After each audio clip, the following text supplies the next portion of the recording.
Om Sahana Vavatu Sahana Bhunaktu Sahaviryam Karavavahai Tejasvinavaditamastu Mahavidvishavahai. Om Shanti Shanti Shanti. And we'll try to share the screen here. Share. Here we go. September 29th. See what's first. Oh, this is an interesting one. Claiming your omnipresence, something you probably never thought about. Oh, first question to you, what is the meaning of omnipresence?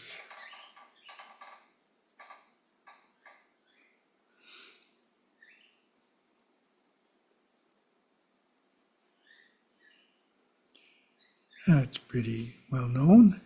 Omnipresence is defined as the state of being present everywhere at the same time.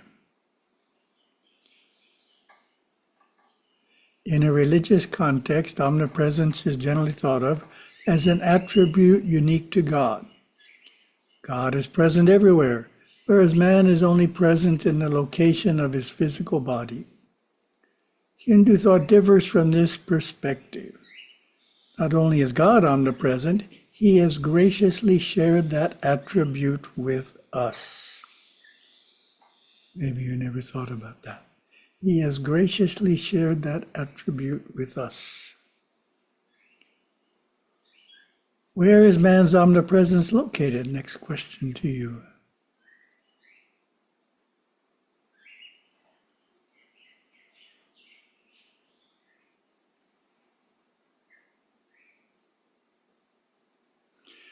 Omnipresence is found at the core of the soul. That's what the graphic is trying to indicate. Core of the soul. That's Gurudeva's way of explaining it. In other words, you got to really go deep into the soul to experience the part of the soul that is omnipresence. We can compare this to the internet, which was created by the U.S. Department of Defense for their use, but was ultimately given to the world for everyone to freely use. I've coined a word for the omnipresent network that is accessed by experiencing the core of the soul. I call it the internet. No T, internet. Realized beings have shared their experience of the internet. Yogaswami expressed it in this way. Bliss, bliss, bliss. I am here, I am there, I am everywhere. It's one of my few Tamil phrases. Anandam, anandam, anandam, ingum, angum, engum, nan. Short and simple. To make sure his devotees didn't think that this was an attainment unique to him, he would also state, I am everywhere. You are everywhere, but you don't believe it. Isn't that a great way of putting it? But you don't believe it. He also made seemingly outlandish statements, such as, now I am sitting here.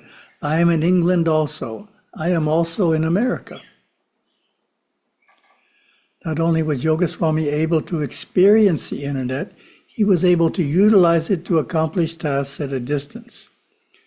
We can give initiation by thought to people in Singapore while remaining here in Sri Lanka. Saves on airfare, travel time.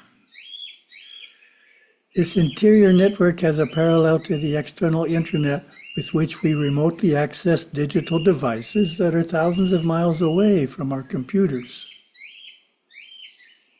In Hindu philosophy, the Sanskrit term most commonly used for the internet of omnipresence is Satchit Ananda. Our online lexicon defines this as Satchit Ananda, existence, consciousness, bliss, a synonym for Para Shakti, Lord Shiva's divine mind, and simultaneously the pure superconscious mind of each individual soul. Satchidananda is perfect love and omnipotent consciousness, the fountainhead of all existence, yet containing and permeating all existence.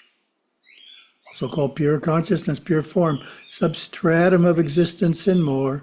One of the goals of the meditator or yogi is to experience the natural state of the mind, Satchit Ananda, holding back the vrittis through yogic practices. Vrittis is mental activities.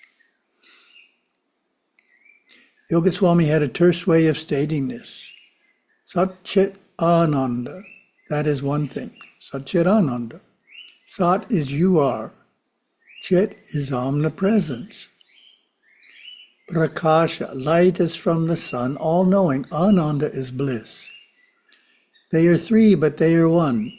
That is your nature. In Hinduism, it is not enough to simply state that omnipresence resides at the core of our soul. This truth ultimately must be experienced by each of us. So that's a point I often make, is that Hinduism is not like getting an A+ on a test and that's all there is. Intellectual knowledge, in many cases, not all cases, but in many cases, there's also something to experience.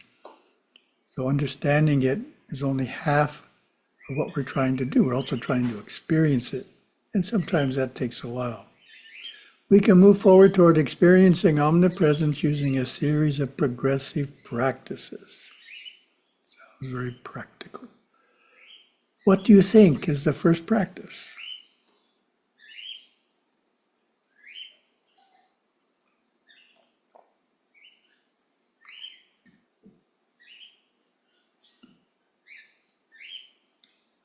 First step is to understand and then identify ourselves as awareness rather than what we are aware of.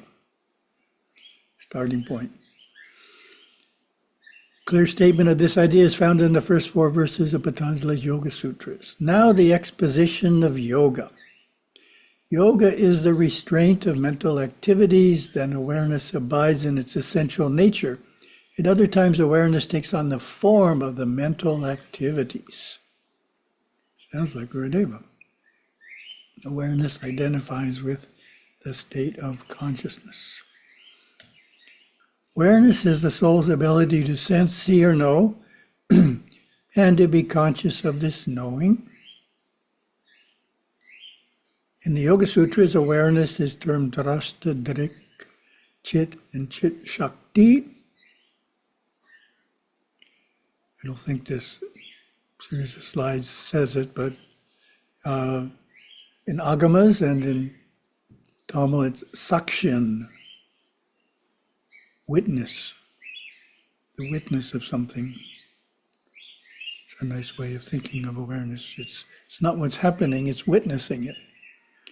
State referred to in verse 3, then awareness abides in its essential nature as the result of awareness disuniting with the mental activities and remaining temporarily aware only of itself until thoughts again arise. It's not a permanent, it's temporary. So, get some exercises. Exercise 1, identifying yourself as awareness. This is a nice one. Mentally repeat the question, who am I, for 1 minute, while being aware that you are repeating it. During the next minute, cease the repetition and simply be aware of what was aware of repeating it. So 2 steps. Say, who am I, for 1 minute, being aware that you are repeating it. Then you don't repeat it and you identify with what was aware that you were repeating it. It's a 2-minute practice there. Give it a try.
long enough.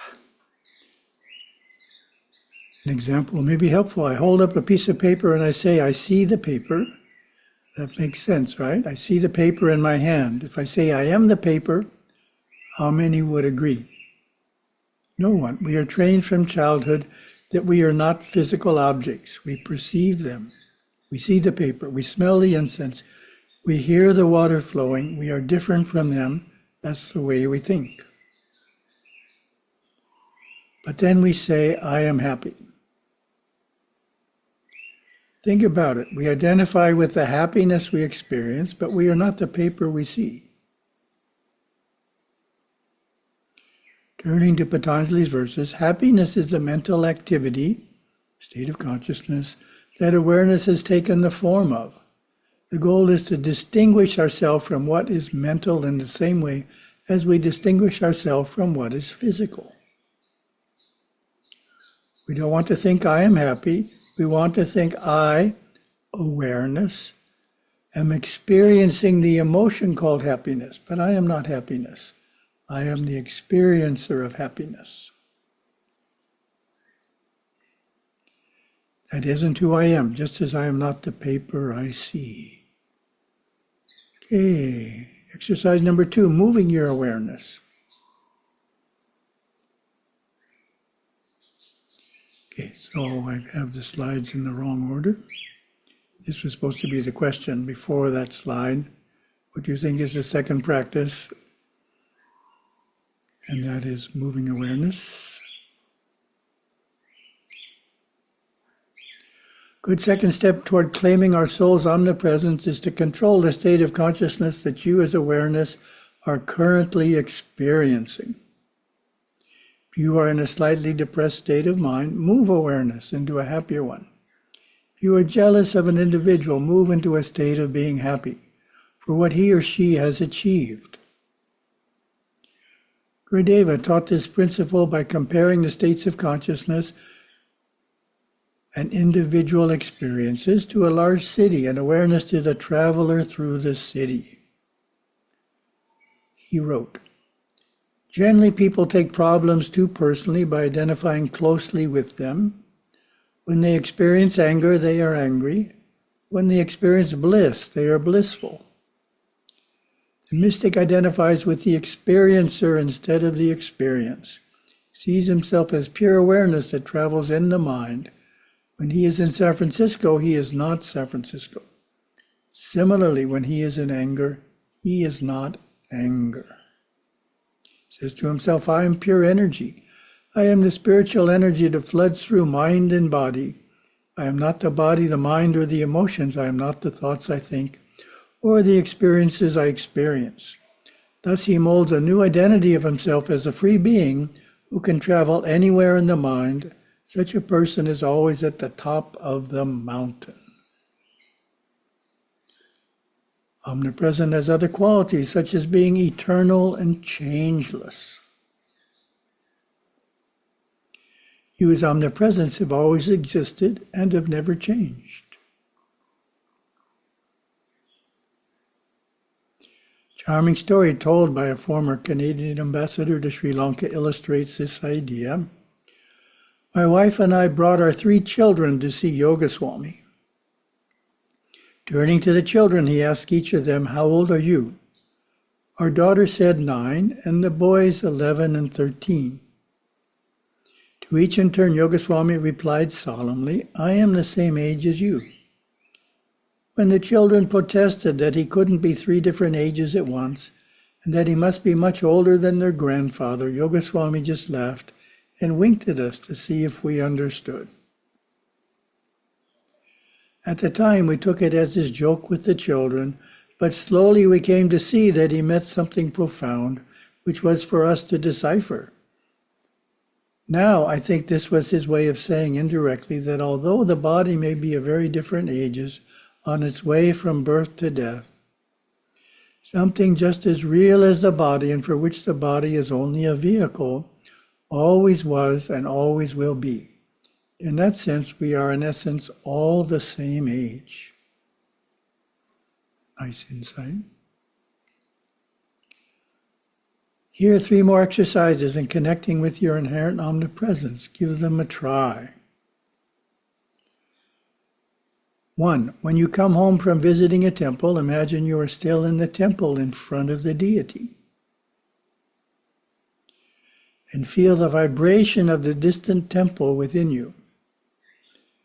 So this works best if it's a temple you visit often, not one you just visited once.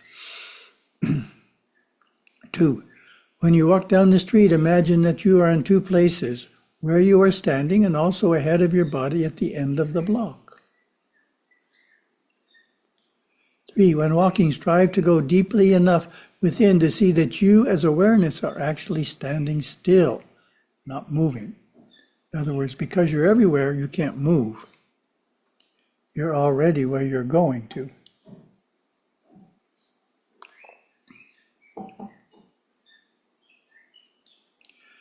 The next time you find yourself in a negative state of consciousness, move awareness out of it into the positive consciousness that you are a spiritual being whose essence is identical with God. Identifying yourself as awareness and learning to move awareness out of negative states of consciousness into positive ones brings you closer to experiencing yourself as omnipresence. Satchit Ananda, the most subtle level of existence you can be aware of. That's the end of topic 1. Here we go, topic 2. Character qualities from our character building workbook. And we are up to the 17th character quality, which is curiosity. How would you define curiosity?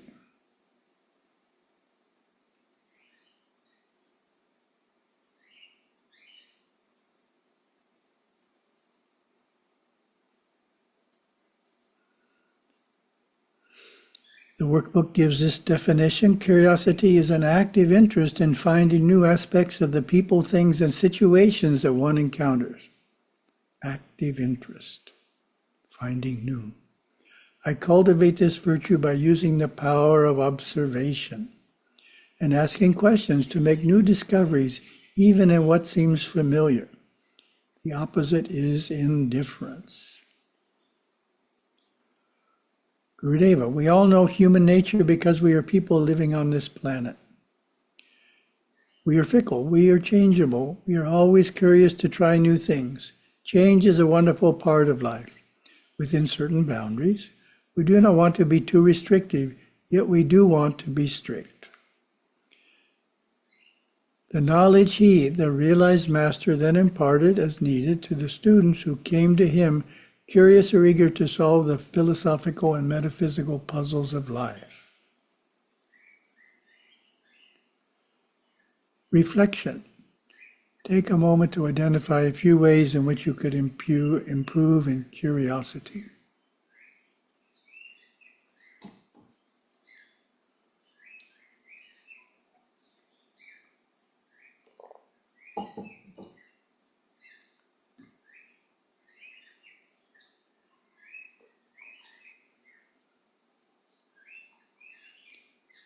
And the third topic is answering questions sent in to satsang@hindu.org, always welcoming new questions. And again, today I'm just answering one question. What is the meaning behind the saying, Aum Namah Mudintha Kariyam, Sivayogaswami?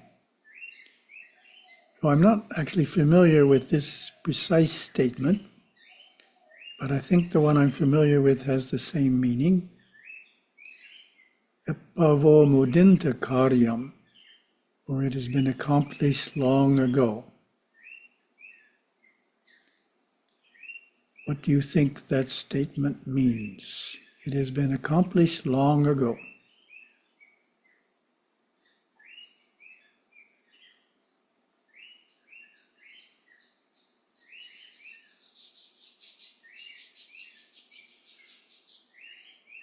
Certainly, a major reason it is difficult to understand this Mahavaakiam is that it has meanings on many different levels. Let's look today at what is perhaps the broadest level. From Merging with Shiva, Gurudeva says, before you realize the self, You knew all sorts of things about it. You could quote 1,000 different things about the self. You knew so much. And when you come out, you don't know anything about it at all. You know you had a tremendous experience.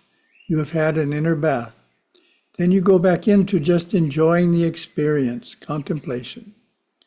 Then you begin to meditate, coming out again on the experience. There is a vastness in you that awareness can no longer penetrate. Tremendous vastness. You just can't penetrate it anymore. You go in and in and in, and then all of a sudden you realize that you have realized the self again. And you go in and in and in, and then all of a sudden you realize that you have realized the self again. And everything is different. So here we're coming to the answer. You look at the world from the inside out. You look at people from the inside out. You look at a person and immediately you see how they came along through life. You look at their face and you see what their mother looks like. You look into their subconscious mind, you see what their home looked like. You see what they were like when they were 10 years old, 14, 20, 25 years old. Now they are 30. And at the same time, you are seeing what they are going to look like when they are 40 years old and so forth. You see the whole sequence all now. Then you really know after that deep samadhi that the mind and all phases of manifestation was all finished long ago. It's already complete. Before that, you try to believe in that concept. And it's a vast concept to believe in, because at certain times when awareness is flowing in the external areas of the mind, it certainly doesn't look that way at all. Our perspective is limited. To comment on Gurudeva's answer, what Gurudeva is saying is that everything that will ever exist on the material plane already exists in subtle form in the Akasha. So that's the idea, that nothing gets created. It's just moving from the Akasha into physical form at some time. And those who can see into the Akasha can see that form and, so to speak, see the future, see what has yet to move from the Akasha into physical form. But it's already there. So nothing gets created, it just gets moved. So everything is there at the beginning, and it's just not in physical form yet. So that's just one meaning. Such a profound statement. It was all finished long ago. So thank you very much. Oh.